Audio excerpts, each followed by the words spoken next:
This was me. I was losing my mind, trying to figure out how all this stuff worked and how it all connected together, just trying to get something to make sounds come out of my computer speakers. So here are 5 things that I wish I knew when I got started. First things first, a DAW. I had no idea what a DAW was. A DAW, or digital audio workstation, allows you to have an entire studio inside your computer.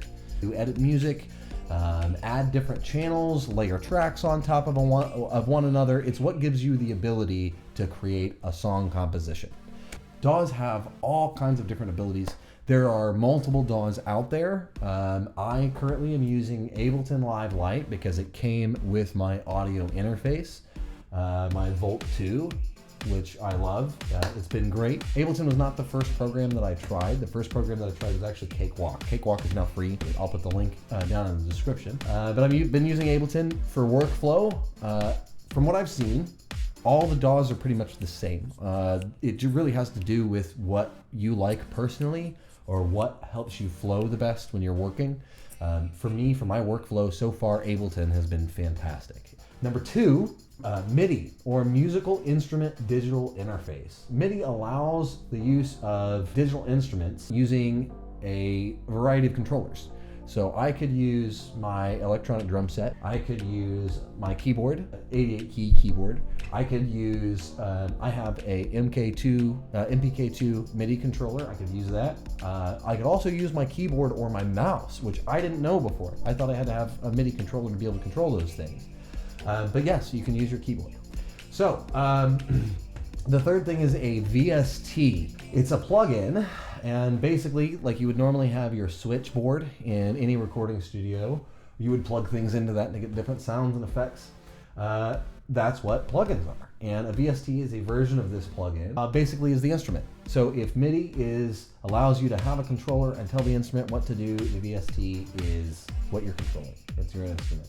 You can use all kinds of different sounds. I can turn my drum set into sheep if I'd like to. I can turn it into, I don't know, tin cans. Tin cans would be fun. So I originally thought that I was going to plug directly into my audio interface with my guitar. You can do that. You can get some good sounds out of it as well. I actually like using my bass guitar directly into my DAW, into a VST or a plugin.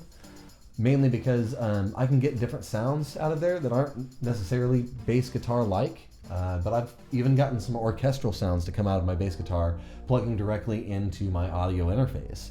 So play around with it, have fun, do what works for you. You'll find sounds you like.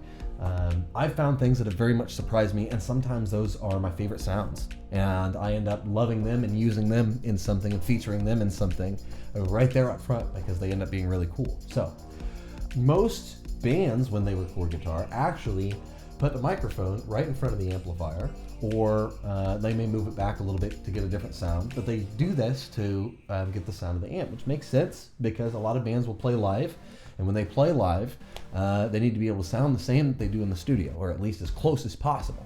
Also, when recording guitar, you will record an entire track of guitar and then record it again on another track separate from that track. You record them over each other and get them as close to possible being perfect parts. Then you are able to get a really nice sound when recording. And that's something that I had no idea about. I was kind of fighting with my guitar and trying to figure out why I wasn't getting a very good sound out of it. And I started doing that, and it came out so much thicker and just really filled the speakers and filled the room a lot better. Recording drums. I was going to record my acoustic drums. I have an acoustic drum set. I have a Gretsch Catalina Maple. It's a drum set I had always wanted, and I had a friend who I worked with a long time ago that sold it to me for a song, and I can't thank him enough, and I can't get rid of it because it means a lot to me. It's also an amazing kit, so I really don't want to get rid of it. I love playing that kit. I was going to get cymbals for that and get the whole thing mic'd. I was going through cymbal prices and priced everything out and realized I could get an electronic drum set for very close to that price. And so I went with an electronic drum set because I've wanted one for a really long time. I picked up a Roland TD27 KB2 and I immediately fell in love with it. It works really well right out of the box. I'm not getting paid by Roland, by the way. I just really enjoyed this drum set. I looked at a few others. I looked at an Elisa's drum set. I looked at, there's some really good, very cheap Donners that are excellent. So there's a lot out there, and most of them can communicate via MIDI. So yeah, there's lots of options. When recording drums, I use a USB-B cable, which I didn't realize. I thought it was going to be some special connector, but it's not. It's USB-B to USB-A that goes straight from the drum set module to the computer, and I can control my VST from there, or another, MIDI internal instrument within Ableton. I've been using MT Power Drumkit. It's free. You are able to donate if you want to go. There's a login screen, and if you donate, you can get a code and save some settings, and there's some other features in there that you can do. I went ahead and donated because I was very thankful that they gave this free program. I used it for free for a long time for a lot of recordings, and it's great. It's great even in its free version.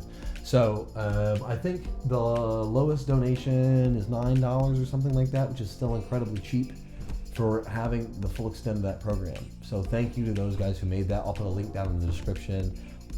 The greatest motivator that there has been for me in all of this has been getting to see and hear my own work. There's nothing more motivating than realizing that there's something good there, and it's special. So get out there, go create. Please like and subscribe if you'd like to see more videos. I'll see you in the next video. Thank you.